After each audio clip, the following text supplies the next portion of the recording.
নবী দিবস উপলক্ষে জামুরিয়া থানার তরফে একটি শান্তি বৈঠকের আয়োজন করা হয়। এই বৈঠকে মুসলিম সম্প্রদায় ছাড়া বিভিন্ন ধর্মের মানুষেরা উপস্থিত ছিলেন। এই বৈঠকে উপস্থিত ছিলেন বিশিষ্টজনেরা, এসিপি বিমান কুমার মিথ্যা, সিআই সুশান্ত চ্যাটার্জি, জামুরিয়া থানার ইনচার্জ সৌমেন্দ্রনাথ সিং ঠাকুর, শ্রীপুর ফাঁড়ির ইনচার্জ মেহরাজ আনসারি, বড় চেয়ারম্যান শেখ শানদার সহ অন্যান্য বিশিষ্ট ব্যক্তিবর্গ।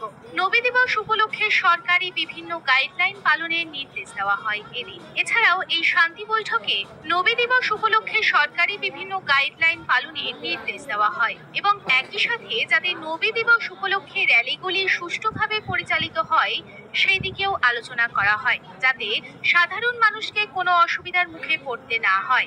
এই নবী দিবস উপলক্ষে জামুরিয়া থানার ইনচার্জ সৌমেন্দ্রনাথ সিং ঠাকুর বলেন, প্রতি বছর নবী দিবসের আগে মিটিং করা হয়। কোনো সমস্যার সৃষ্টি হলে তার সমাধান করার কথা বলা হয়। 4 দিন পর নবী দিবস, বিভিন্ন জায়গায় র্যালি বেরোবে, তাই যাতে সবকিছু শান্তিপূর্ণভাবে হয় সেই নিয়েই আলোচনা করা হয়েছে।